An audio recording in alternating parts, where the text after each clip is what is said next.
Hello, curious trail runners, and welcome to Beyond DNF. I'm your host, CTS coach Adam Ferdinandson, and today we are going to try something a little bit different. Due to a few issues, I'm not able to produce as frequent of content as I would like. That's just due to the nature of the format that I started with, where we bring on a guest, we bring on a coach. In between coordinating with three busy adults, you're going to run into some issues with the scheduling, which totally fine, understandable, but it leaves some gaps that I don't think is fair to the listeners of the podcast, nor is it beneficial for the health of the podcast on my end. So I would like to experiment with a couple different formats here, where I talk about some training subjects. We might do a deep dive into just certain races, what they're like, how to train for them. Sometimes it'll be just me. Sometimes it'll be me and another coach. But I think it'll open it up to still having what the core audience is looking for: advice on training for trail and ultra running. But it'll give me a bit more freedom to branch out here and there, and hopefully it just provides a little bit of good change, and it's something you guys enjoy. If there's topics that you would like to focus on, or you'd like to hear me talk about, or specific topics with specific coaches like strength training with Sarah Scazzaro, anything like that, let me know via email. You can email me at beyonddnf@gmail.com or throw this into the comments. This is going to be much more video based. I'm going to try my hand at some video editing, but I think some more YouTube content is really the way to go here. I think that's where a lot of people spend their time. I know I would enjoy videos like this if I'm running Run Rabbit Run this year and I am on the Google, on the YouTube machine, searching around for any content about that race. And if someone, for example, did a breakdown of that race and all the key aspects of it, some little things that you might not know until you're out there, specific considerations for training for that race, with maybe some personal stories on it, I think I would definitely get a kick out of that. So we're going to go that way a little bit, but really keep it within the theme of the unique perspective that myself and other professional coaches have here, which is not that common in the space, which is coaches that coach 40 hours a week. They've been doing it for years and they work almost primarily with ultra runners. I think that's actually a real rarity in the space, and we can really bring some good information to everyone, and hopefully it's also fun to listen to. So we'll see about that part. But what I want to focus on today is something that is a big issue for a lot of people, not only just athletes that come to me that are newer to running, but a lot of the people that I bring onto the podcast as well. There's always a question that I give them of how much speed work do you do? What's your comfortability with it? Um, and time and again, most people aren't regularly week in, week out doing intensity. And if they are, there seems to be a lot of confusion on what they should do. They don't really know the right formats, and there's so much out in the space, so many complex workouts that they see online. They just don't know where to start or what is right for them. And I think what's missing is that me, you, the athletes, just need something basic to start with, a template to work with where we're using the same language. We have a couple general buckets to go into. And from there, you can plug and play and have some success at actually incorporating this into your training. I'm going to do my best to keep it very simple because I think that's where it goes wrong most of the time. So often you'll go to some sort of track club, or if you've worked with a coach before, maybe you had a few workouts in the past, or you see some on a training plan, and they might get really complex. 1 mile at this with this recovery, and then you do 90 seconds at this, and then the recovery's at marathon pace, and then you go back up, and it gets really out of hand really quickly. Um, those workouts are really hard to construct for yourself when they vary a lot. It's just not realistic that most people that work 9 to 5 and other jobs are going to have a good enough understanding to really craft those for themselves. So I'm going to introduce to you here a structure, the one that we use here at CTS, and hopefully give you some really simple tips to dive in and put this into your own training. So the format that I'm going to be using is what we do use here at CTS for the most part as coaches. Sometimes some of us branch off a little bit, but for the most part is kind of within the culture here. I'm not taking any credit for it.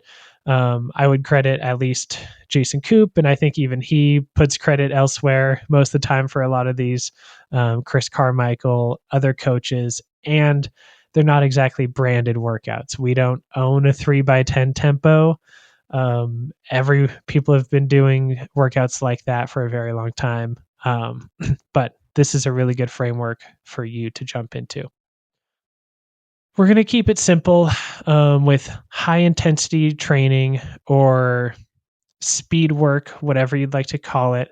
I think high intensity is a little bit better because it doesn't always necessarily mean speed. You might do these in an uphill condition, which still the raw speed might be slow. But as you know, the intensity is high when you're going uphill. But to keep it simple, we're going to divide it into three main categories: steady state, tempo, running intervals. I'll get into those in a minute.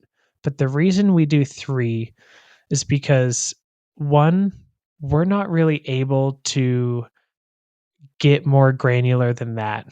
It, for the most part, especially with trail runners, the data is a little too messy. We probably couldn't even pull off using a finer tooth comb if we tried. Um, and then number two, do we actually need to? Does the body react in such a nuanced way to the stimuli that we are providing it with? Maybe, maybe not.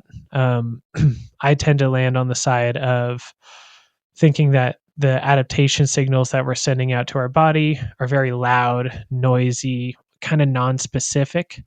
Um, and we're somewhat kidding ourselves if we think we can go in under the microscope of physiology and move these little things around to hit more of this and less of that. Usually that's kind of a losing game, and I wouldn't bet on it if I were those coaches. So that's why we keep it real simple.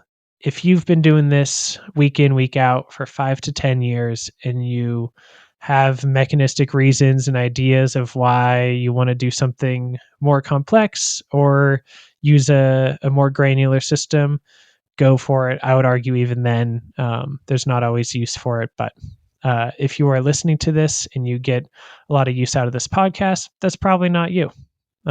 Just looking for a basic structure here, somewhere to start. Um, Something that will come up a lot in this, and something that I hear all the time from athletes when I introduce them to these workouts, they just don't know how hard you need to go. And should you use pace, heart rate, or something else?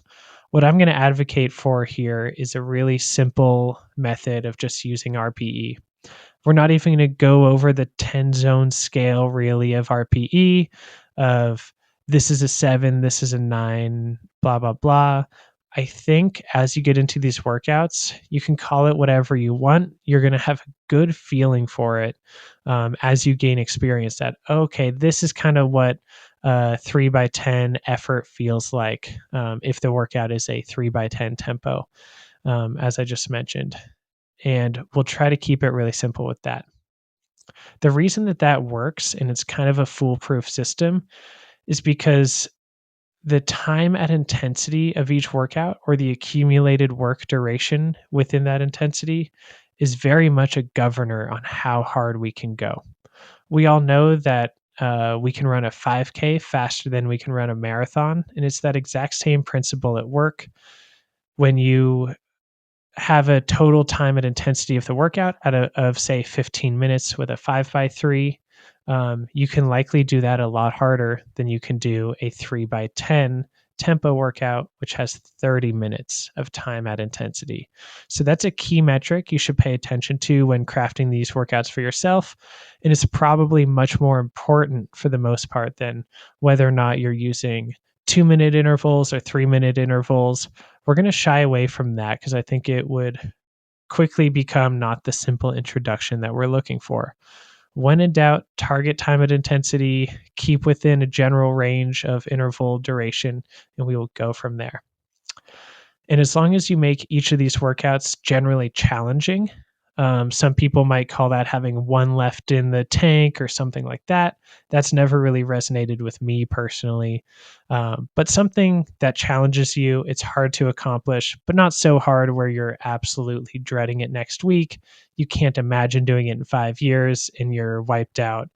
Um, that also kind of takes care of itself because you just naturally won't be able to keep it up. But when in doubt, maybe shy a little bit back. Because when you're getting into these, we really want it to be repeatable. And your overall duration at that intensity is probably more impactful than whether or not you're going 98% as hard as you should be. So I mentioned the three buckets here: steady state, tempo, and running intervals. I'll go into each of them right now. Steady state is on the lower end. It's kind of the first notch up from easy effort. A lot of people might think of this as like marathon to half marathon type of effort. That, of course, depends on your fitness. And if you haven't raced those distances, that might not mean much to you. But something you could maintain for 1 to 2 hours, depending on your fitness level, somewhere in there. A classic structure for that, or at least time at intensity, is going to be 30 minutes up to 90-ish minutes. Maybe you go a little bit higher if you're an elite, but we'll kind of skip that for now.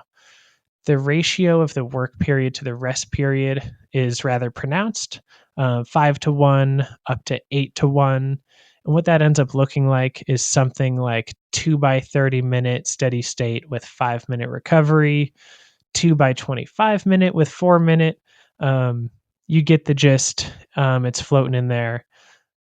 A very easy example of this workout would be 2 by 15 minutes with 3 minutes of rest. That would be something I would give to someone who is new to it and needs to just get going. A little bit more moderate would be 2 by 20 minutes, maybe 2 by 25. Advanced 2 by 30 minutes, and then very, very advanced, probably not something you would do, would be 2 by 45 minutes with, say, 6 minutes of rest or something like that. That's probably not a workout that you would end up doing if you're new to this within the next 3 to 5 years. It takes a while to build up to those levels, and don't go there until you necessarily need it. The interval length there is usually 20 to 60 minutes. I will sometimes split it up from a practical standpoint to those 15-minute chunks for people that are newer to it. But I'd say the 20-minute realm helps keep you from accidentally turning it into a tempo run. But if you're brand new and you want to do 15-minute chunks like that 2 by 15 I described, then that's okay. The next bucket that we have here is tempo run. Some people might refer to this as threshold, but threshold and tempo might be some of the least understood nomenclatures out in the endurance space. So without getting too much into the weeds on that, it's going to be roughly 10K half marathon effort, depending on your fitness. And for the more sciencey folk out there, we're kind of targeting more like FTP or lactate turn point 2, not like LT1 or VT1 or anything like that. So it's supposed to be a little bit up there, right near threshold. The work rest ratios on these are 2 to 1. So if you do an 8-minute interval, you will take 4 minutes rest. And if you do a 12-minute interval, you do 6 minutes rest. A beginner example of this workout would be 4 by 8 for 32 minutes at intensity. More moderate would be 3 by 12, 4 by 10. Advanced 4 by 12, 5 by 10, getting up in that 50-ish minute range, pretty challenging. And then for elite, pro, very experienced people, you might push up to 60 minutes with a 6x10. Maybe someone goes higher. We're not going to worry about that right now. And yeah, you're looking for usually 30 minutes at a minimum, 60-ish minutes on the high end. And exactly where that high end is, we will completely leave alone. And the interval lengths themselves, 8 minutes, kind of on the low end, up to 20 minutes. Um, but, if you stick in that 8, 10, 12 range, you kind of can't go wrong. It's a pretty good basic layout for you. And then we have running intervals. These are also referred to as VO2 max intervals. We sometimes colloquially refer to them as that within. I know running intervals can be a little bit confusing because you're running for all of these intervals, and they are all, for the most part, an interval structure. So that leaves you, that can leave you somewhere where you're a little bit confused. So running intervals and or VO2 max, whatever you feel like calling it. But we'll do running intervals for the sake of this conversation. The total time at intensity there, roughly 12 to maybe up to 25 minutes. 10 being like the absolute low end. You usually want to get above that. And here the work rest ratio is 1-to-1. So as we've gone up in intensity, the respective work to rest ratio has gone down. So you get technically more rest compared to the work that you've just done. So 3-minute interval, you get 3 minutes of rest, so on and so forth. A good beginner workout here, I would say 6x2 minutes. Moderate 5x3, advanced 6x3, maybe 5x4. And then as you get really up there, 5x5 is something you might see an elite athlete doing. That would be quite hard. Very difficult for most of us to do. You probably wouldn't be able to do it. If you're someone who really likes to push yourself, I would shy away from thinking, I'm so tough, I can go do this.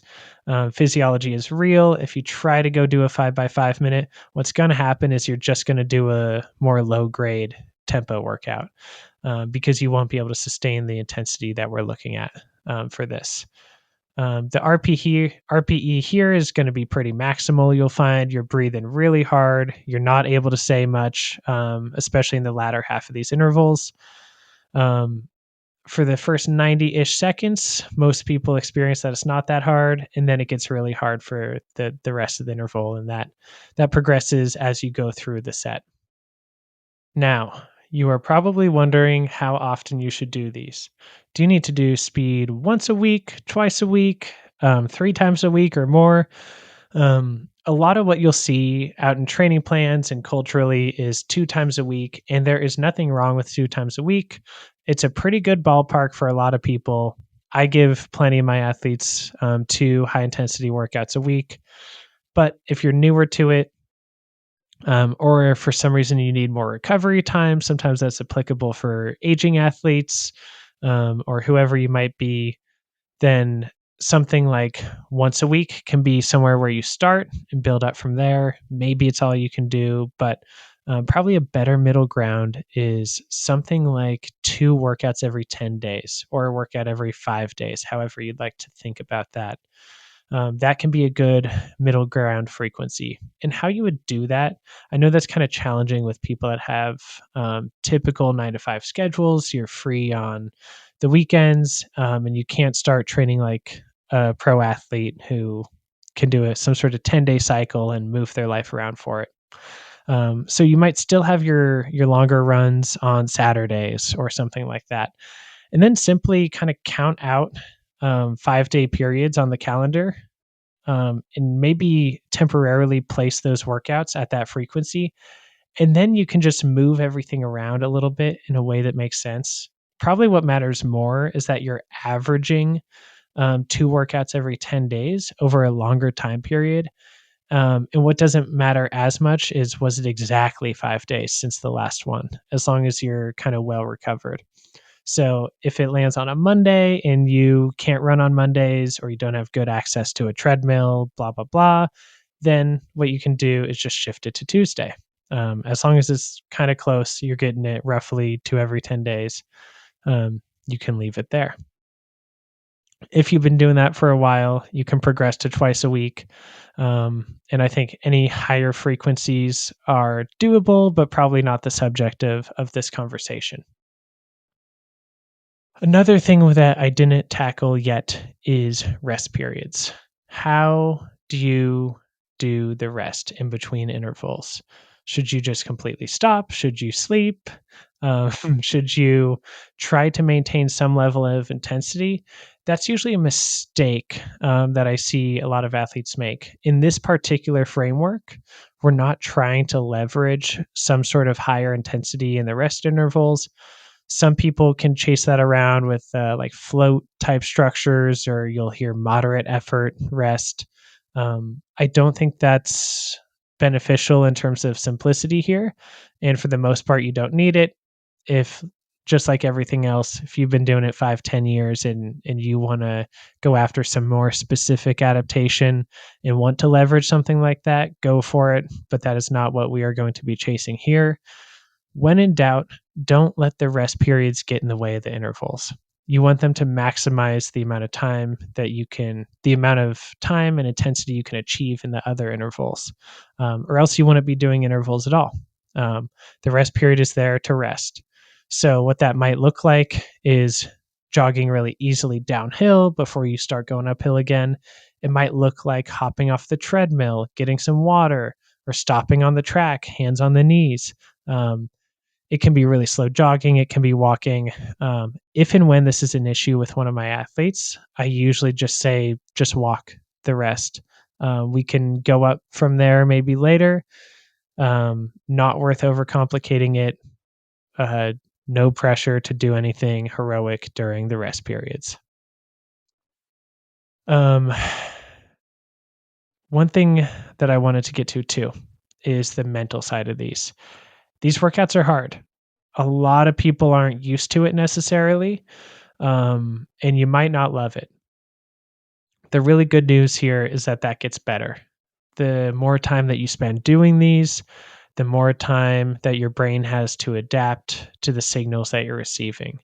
When you're kind of newer, you go above easy pace and it feels like you just see red, everything hurts, you can't really distinguish it. But after doing it for a while, you start to have a more refined palate and feel a bit more what's happening. Um, when you're running at tempo, and if you race a 10K and a half marathon, and you kind of get a more exquisite feel for the nuances of these sensations, that will happen on its own just by spending more time up there. So just know that that's not going to happen overnight. It might feel really messy and confusing at first, and it might be frustrating. You might really want to lean on something like pace and heart rate, and we'll get to that in a moment. But the mental side gets easier. Um, when in doubt, you can start a little bit easy and push up and challenge yourself eventually. And don't be worried about screwing up these workouts. If you're new to them, the whole first year of doing them should be completely reasonable for you to mess it up, and that's okay. The goal is to learn. Never be afraid to go too hard on something. You go too hard, you burn out, you can't do the rest of the sets at the right intensity. Well, not great for that day, but you just learned something valuable. You're learning how to listen to your body, what's sustainable and what's not.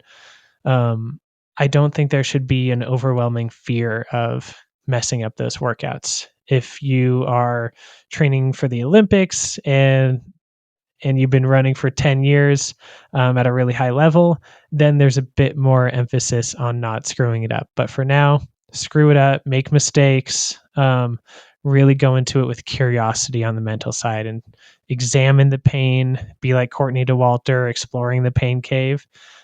Whatever mental framework there helps you approach it. But overall, it will get a little bit better over time. To calibrate the RPE around these, something that will come up pretty quickly is that when you do, let's use 3 by 10 tempo, for example, the first 10 minutes, if that was at 8 RPE, in the second 10 minutes, 8 RPE, in the third 10 minutes, 8 RPE, what would probably be happening is you'd be slowing down a bit. And if you were able to do these all at the same pace, which for this purpose, we'll assume that's the goal, is to have kind of this roughly the same output for all of these. It's a decent target. You'll probably find that the first one is more of a 7 RPE, the second one is an 8, and maybe the last one is a 9. Realistically, if you're challenging yourself at the each of these workouts, you're going to feel somewhere around a 9 or a 10 at the end. Like, it should be pretty hard. So when we say RPE, there's a little bit of an asterisk there, leaving some wiggle room.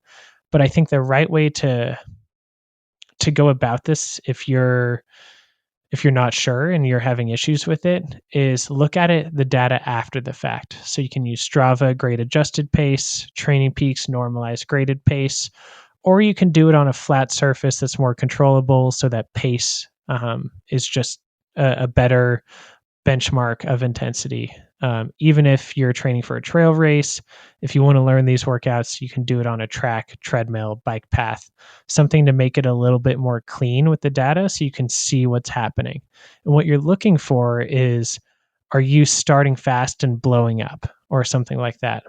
And something like a 10% drop in intensity is something that should probably be a red flag, and you might want to start a little bit easier next time. A little bit of drift is okay. It's reasonable. You don't have to be locked in at, say, 8-minute pace on each and every one. It can be 8-minute, 8:10, 8:15, not the end of the world. But if you see yourself really dropping back, say up to like 9-minute pace in that example, then you probably aren't accomplishing what you'd like to be in those final intervals where you're running it closer to 9-minute pace. Sure, you're tired, but are you getting the same effect? Probably not. Um, how much to do with these each year? Now, all that matters is that you're kind of touching all of them at different times of the year. That's probably the most important. If you really enjoy one and want to do it a bit more than others, that's probably fine too. You are just getting started. So start there. I will probably do another episode that goes more into the nitty gritty on the yearly programming side, so I can fill in some of those question marks on how many weeks you spend at what. Um, but for the most part, to build aerobic capacity, you train year round. You do some high volume, low intensity, and you do some high intensity, low volume, and a little bit of in between stuff as well. And that will be your best way to do that. Now, can you mix these and do, say, a tempo workout one day and a running interval 3 days later? Yes, you can. I would say, with the theme of simplicity that we're following here, I would shy away from it. It makes it a little bit more complicated to maybe modulate the volume and things around it. However, if you are really into it, you're welcome to do so. The evidence is a little bit mixed as to which one is more effective. Most evidence leans towards that block style, where you keep all the workouts the same for a few weeks, being slightly more effective. However, if you're brand new, it might not matter at all. And even when it does matter, we're probably talking about pretty small things. And right now, what we're talking about is you either being someone who doesn't really do high intensity work or does it poorly. And we're trying to get you to someone that does do it with a reasonable structure. So we're not going to worry about the higher levels. We're trying to get you from down there to up here. And then maybe I'll make some future videos on kind of refining from there. So I think I'm going to leave it right there. If there's follow up questions, you can leave them in the comments, shoot me an email, a DM, whatever works for you. I had a lot of fun doing this. I'm going to try my hand at some video editing, see if I can get some helpful graphics up here for some of this. And I might even do a follow up episode where, um, getting into some of the nitty gritty, I can even pull up my Training Peaks account. We can look at how I've done some of these workouts, the good, bad, and the ugly.